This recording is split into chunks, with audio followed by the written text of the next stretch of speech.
E ele diz: conjuro-te perante Deus e Cristo Jesus, que há de julgar vivos e mortos. Quando ele diz conjuro-te, eu te chamo a atenção para a responsabilidade que você tem, para o dever que te é próprio, que te é outorgado. E eu faço isso perante Deus e Cristo Jesus, perante aquele que tem poder para julgar vivos e mortos. Um dia Jesus disse assim: não temais aqueles que matam a carne e poder nenhum tem sobre a alma. Antes, temei aqueles que têm tanto poder para matar a carne, como também lançar a alma no fogo eterno. Então ele tem poder para julgar. A Bíblia diz que ele vai julgar vivos e mortos. A palavra de Deus diz que a autoridade dele é tão grande que João, ele teve uma visão e disse que viu, aleluia, perante o trono daquele que é tão grande, cuja presença fugiu os céus e a terra, e não foi achado lugar para ele. E a Bíblia diz que João, ele viu diante do trono grandes e pequenos, todos que foram mortos. E ele fala que uma arma vai dar conta dos mortos que nele havia,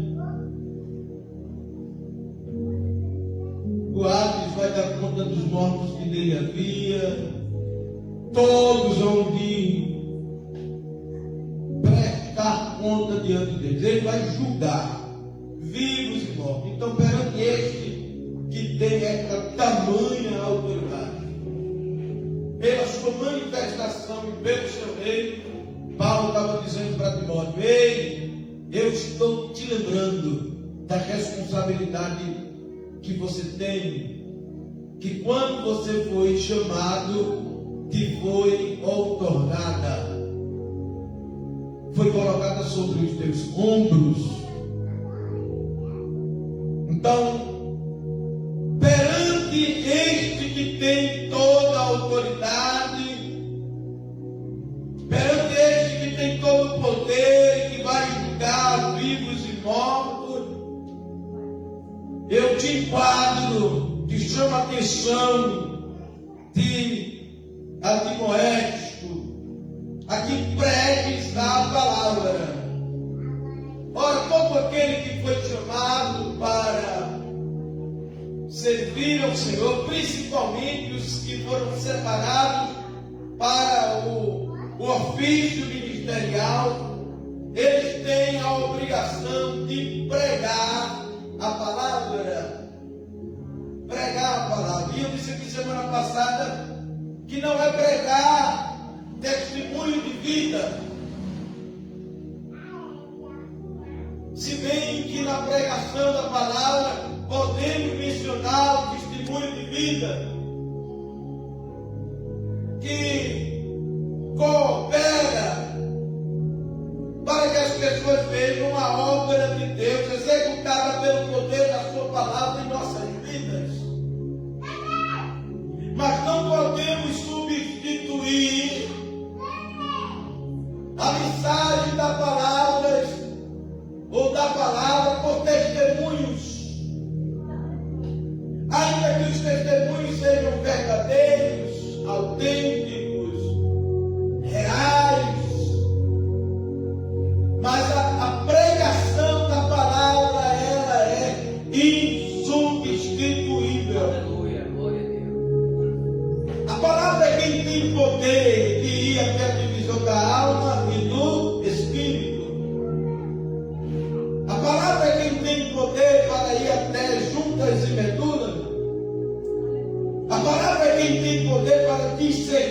intenções e o propósito do coração do ser humano.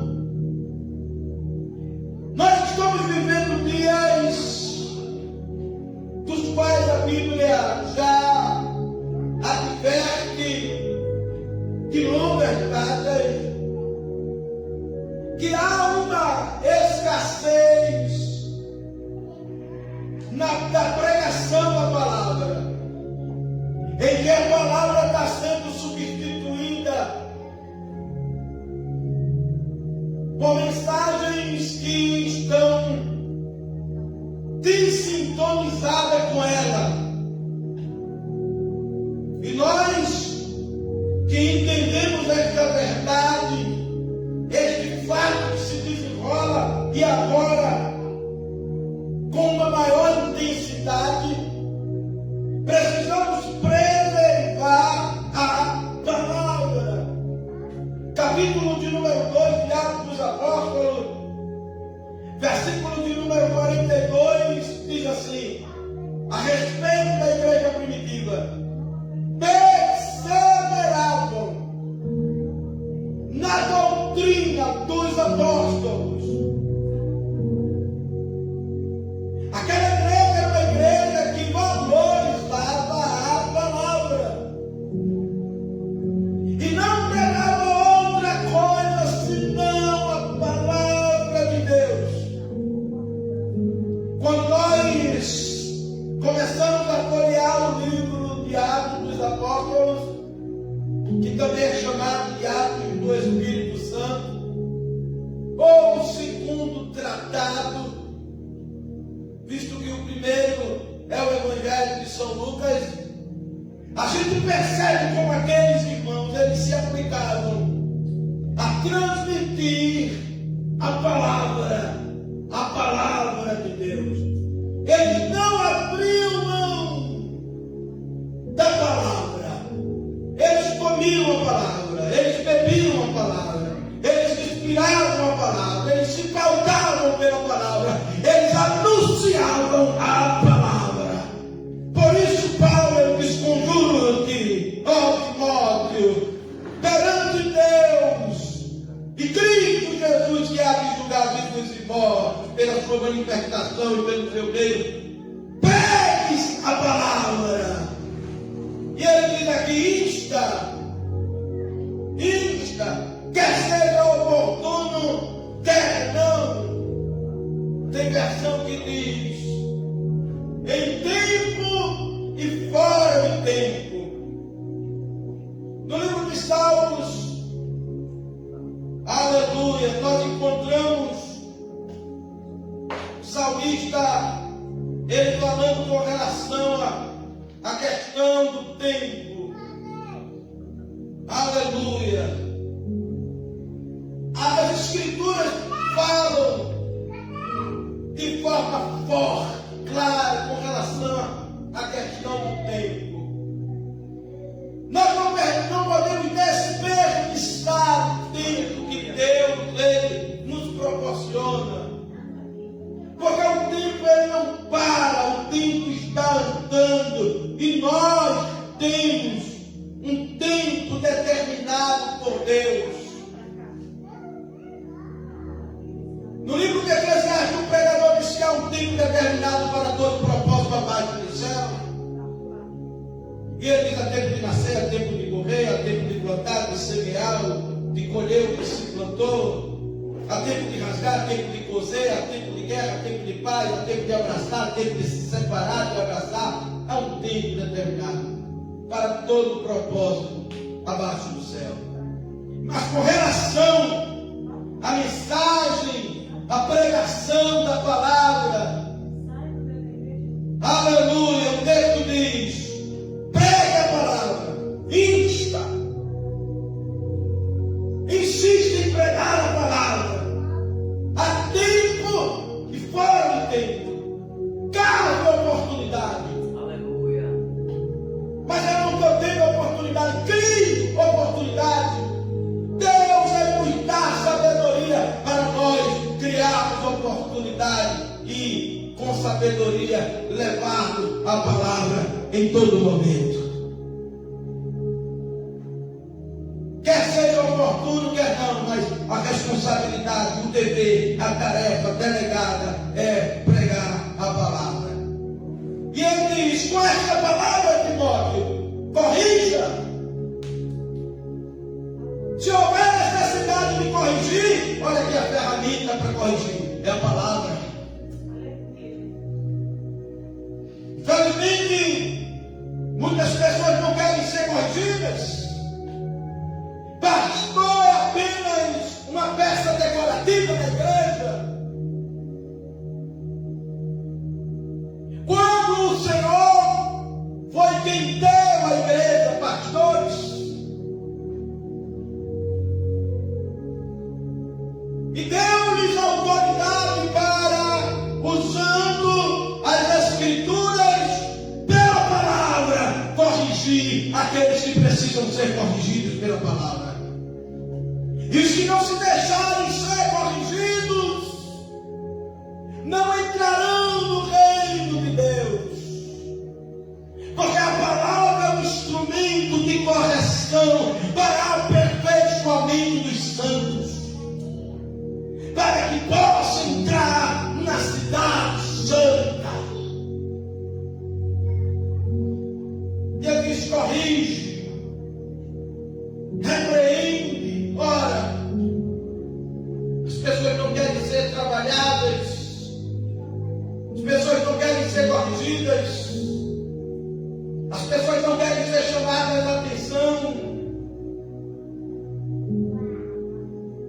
E agora Paulo está dizendo: repreenda. Isso quer dizer, a palavra te dá autoridade para você repreender. E só se repreende, irmão, aquele que é repreensível, aquele que faz por onde ser repreendido.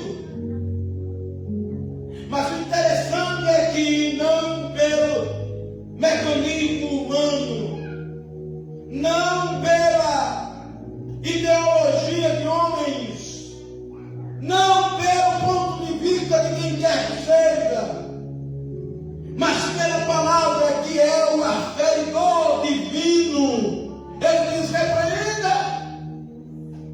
E quando Paulo está dizendo para Timóteo que, e observe que ele faz um apelo, quando ele diz conjuro-te, ele está ao mesmo tempo que enquadrando, fazendo um apelo. Porque alguém pode dizer: não, vou fazer isso não. E decidiu-se, e está decidido e não faz mesmo. Mas quando Paulo ele diz: eu te conjuro, é perante Deus e Cristo, ele está dizendo: se você não cumprir com esta responsabilidade que te foi delegada, esse Deus e esse Cristo que vai julgar vivos e mortos também te julgará pela tua negligência, pela tua falta, pela tua irresponsabilidade, pela tua desobediência. Porque Deus te chamou, te elegeu, te constituiu, te deu autoridade, te entregou a ferramenta, e por ela você precisa fazer o que te é proposto. Pregar a palavra com insistência, não importa se o tempo é oportuno ou não, mas com sabedoria que Deus te dá, busca a oportunidade, calme oportunidade, e corrija, e repreenda, e exorte. Agora faça isso com toda longanimidade.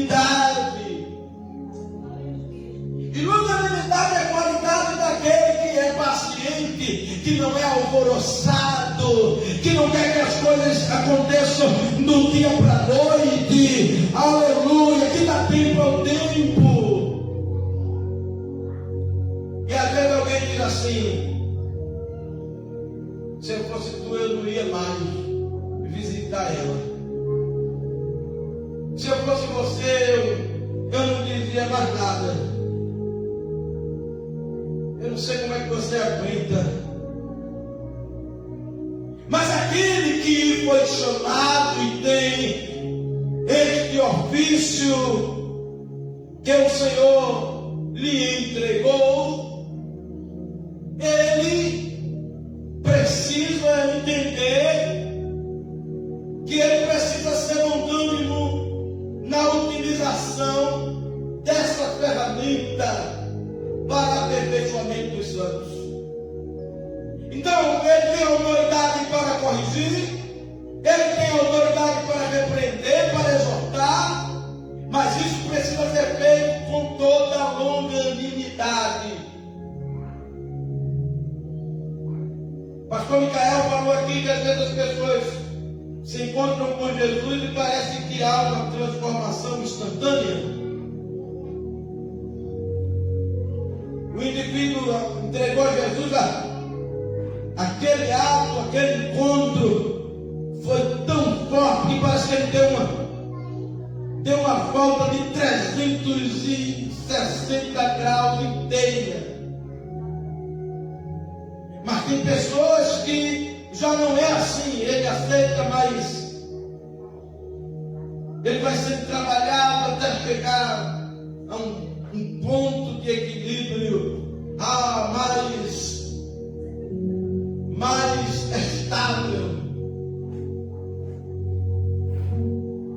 Então nós precisamos fazer isso, mas fazer com longanimidade, na esperança de que dia após dia, aleluia, insistentemente, pregando a palavra, corrigindo, repreendendo quando necessário, exortando quando houver necessidade, aleluia, aquele indivíduo, ele vai sendo edificado. E observe, irmãos, glória a Deus, que o texto diz com toda longanimidade e doutrina. Longanimidade e doutrina. Nós temos que conhecer a doutrina. Nós temos que conhecer a palavra. As regras que visam dar manutenção à nossa fé. Porque quando o indivíduo é pela fé, é impactado pelo poder do Evangelho e é alcançado por esse Evangelho que liberta. Aleluia! Ele é preciso dar manutenção a esta fé, para que ele não se perca no decorrer da caminhada, porque a caminhada é árdua. Jesus mesmo foi quem disse: entrai pela porta estreita, porque larga a porta e espaçoso é o caminho que conduz à perdição, mas estreita é a porta e apertado o caminho que conduz à vida.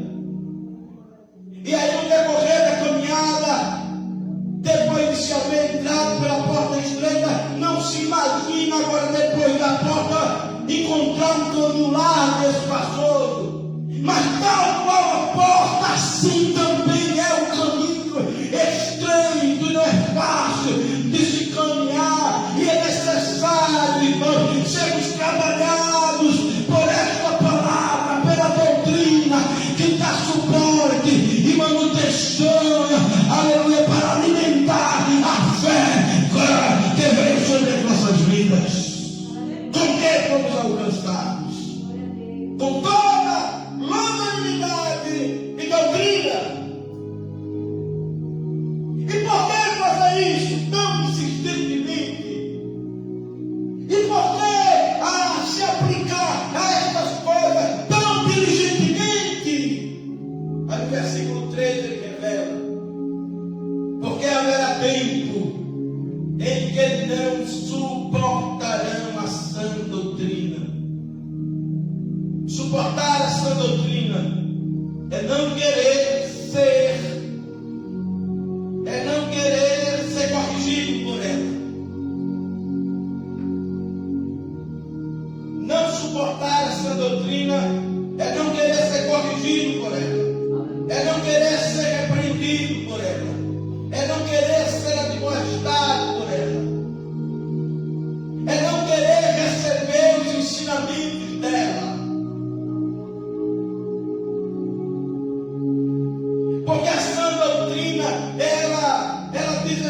somente o que Jesus disse: apertar é a porta, e apertar, estreito é o caminho, poucos são os que encontram.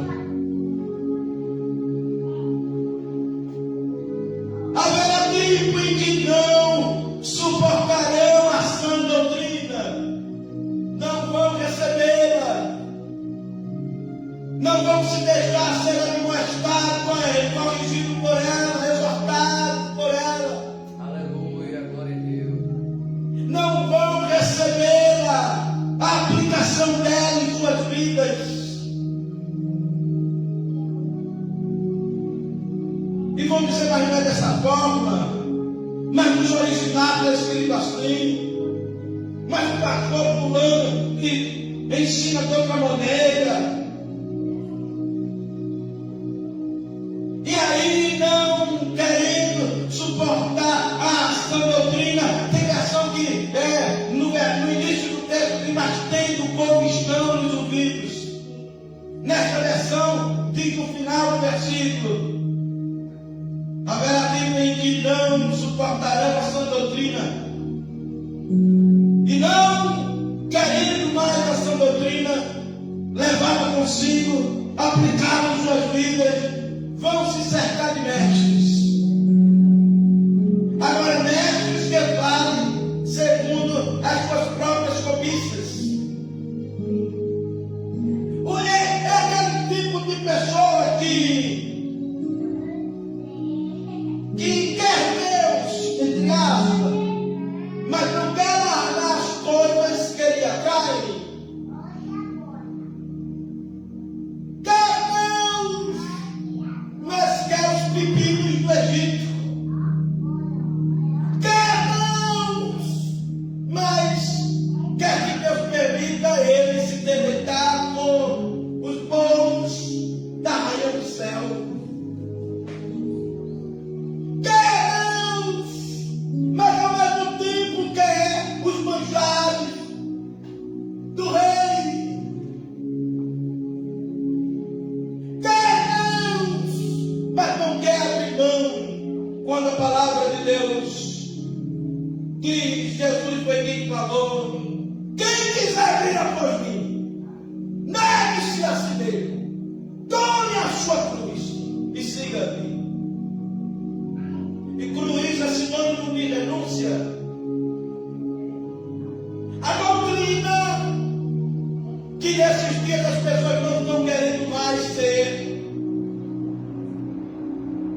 orientado por ela, ela propõe que nós devemos renunciar.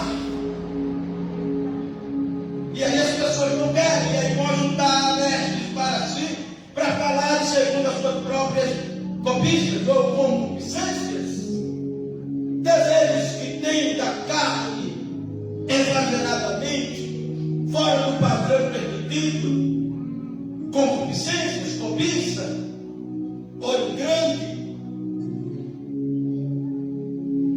e se recusarão a ouvir a verdade e se entregarão a fábulas.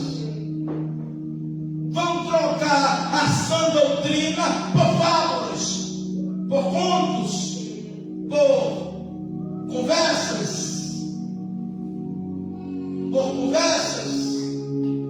por historinhas, por coisas de homens, por astúcia daqueles que abusam da fé dos simples, dos oportunistas, paroleiros, enganadores. E aí, para concluir aqui, e se recusarão a dar ouvidos à verdade e entregar-se-ão a fábulas, a histórias, a contos, a mentiras, a coisas que não são sérias, a inverdades. Aí ele termina dizendo: tu, porém, ser sóbrio. O crente precisa ser sóbrio. Sóbrio é equilibrado. Sóbrio é aquela pessoa que sabe o que quer, para onde vai, onde quer chegar. Sóbrio é aquela pessoa que é madura, equilibrada, que tem entendimento, sobre em todas as coisas. E aí ele diz: suporta as aflições. A gente precisa entender que todo aquele que quer viver uma vida pia em Cristo Jesus padecerão perseguições. Evangelho de Cristo, o Evangelho da verdade não tem facilidade, não, irmão. Quem pregar o Evangelho de facilidade, ele está pregando uma mensagem divorciada da palavra de Deus. Não é o Evangelho de Cristo. O Evangelho de Cristo, ele diz que todo que quer viver uma vida pia em Cristo Jesus padecerão perseguições. Tu, porém, se sofre em todas as coisas, suporta as aflições, faz o trabalho de um evangelista, cumpre brilhantemente, ou cabalmente, completamente o teu ministério, a tua chamada. Que Deus nos abençoe, que o Senhor nos ajude, nos dê da sua graça, nos enriqueça dos seus bens e da sua palavra cada vez mais. Fiquemos de pé.